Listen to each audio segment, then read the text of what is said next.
श्रीगुरुभ्यो नमः। ॐ नमो भगवते वासुदेवाय। ॐ श्रीकृष्णाय परब्रह्मणे नमः। अथ षडशीतितमं दशकं साल्वाधिवधवर्णनं भारतयुद्धवर्णनं च। साल्वो भैष्मी विवाहे यदुबलविजितश्चन्द्रचूडाद्विमानं विन्दन् सौभं समायी त्वयि वसति कुरुं त्वत्पुरीमभ्यभाङ्क्षीत्। प्रद्युम्नस्तं निरुन्दन्निखिल यदुभटैर्न्यग्रहीदुग्रवीर्यं तस्यामात्यं द्युमन्तं व्यजनि समरस् सप्तविंशत्यहान्तः।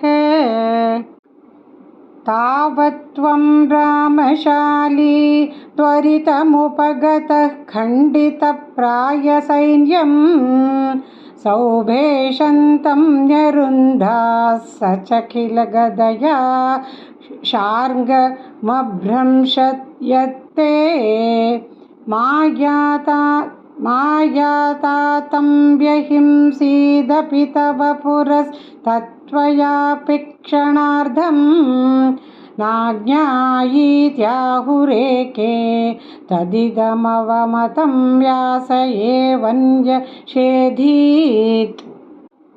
क्षिप्त्वा सौभं गदाचूर्णितमुदकनिधौ मंशुसाल्वेऽपि चक्रेणोत्कृत्ते दत्तवक्त्रः प्रसभमभिपतन्नभ्यमुच्चन् गदां ते कौमोदक्याहतोऽसावपि सुकृतनिधिश्चैद्यवत्प्रापदैक्यं सर्वेषामेष पूर्वं त्वयि धृतमनसां मोक्षणार्थोऽवतारः।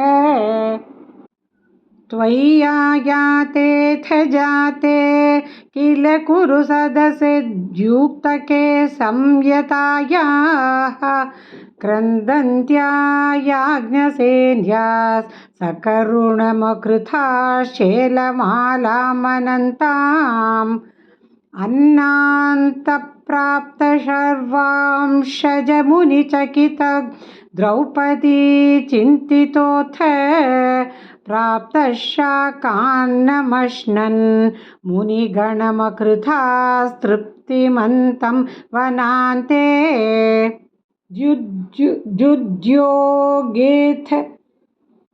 दुद्योगेऽथ मन्त्रे मिलति सति वृतः फल्गुनेन त्वमेकः कौरव्ये दत्तसैन्यः करिपुरमगमो दूत्यकृत् पाण्डवार्थं भीष्मद्रोणादिमान्ये तव खलु वचने धिक्कृते कौरवेण व्यावृण्वन् विश्वरूपं मुनिसदसि पुरीं क्षोभयित्वागतो भूः। जिष्णोस्त्वं कृष्णसूतः खलु समरमुखे बन्धुघाते दयालुं खिन्नं तं वीक्ष्य वीरं किमिदमयि सखे नित्य एकोऽयमात्मा को वध्यः कोऽत्र हन्ता ददिह वधभियं रोग्यमय्यर्पितात्मा धर्म्यं युद्धं चरेति प्रकृतिमनयथा दर्शयन् विश्वरूपं भक्तोत्तंसेऽथ भीष्मे तव धरणिभरक्षेपकृत्यैकसक्ते नित्यं नित्यं बिभिन्दत्ययुतसमधिकं प्राप्तसाधे च पार्थे निःशस्त्रत्वप्रतिज्ञां प्रतिज्ञां विजहदरिवरं धारयन् क्रोधशाली वाधावन् प्राञ्जलिं तं नतशिरसमथो वीक्ष्य मोदादपागाः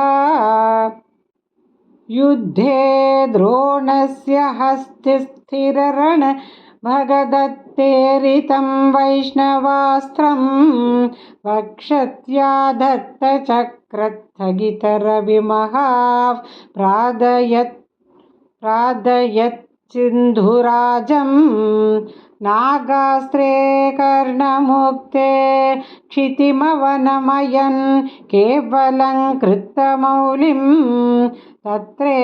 तत्रापि पार्थं किमिव न हि भवान् पाण्डवानामकार्षीत् युद्धादौ तीर्थगामी स खलु हलधरो नैमिषक्षेत्रमृच्छन् अप्रत्युत्थायिसूतक्षयकृदथ सुतं तत्पदे कल्पयित्वा नग्नं बल्वलं पर्वणि परिदलयन् स्नाततीर्थोरणान्ते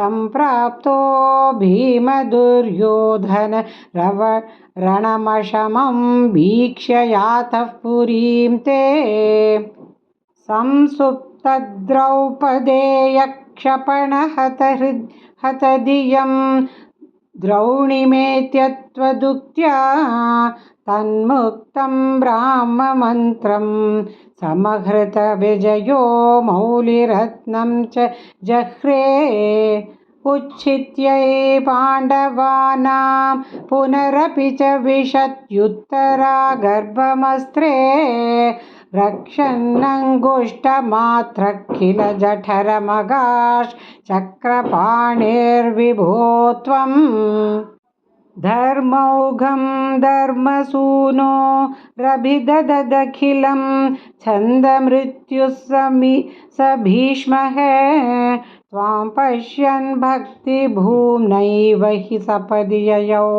निष्कलब्रह्मभूयम् संयाज्याथाश्वमेधैस्त्रिभिरतिमहितैर्धर्मजं पूर्णकामं सम्प्राप्तो द्वारकां त्वं पवनपुरपते पाहि मां सर्वरोगात् नारायणाखिलगुरो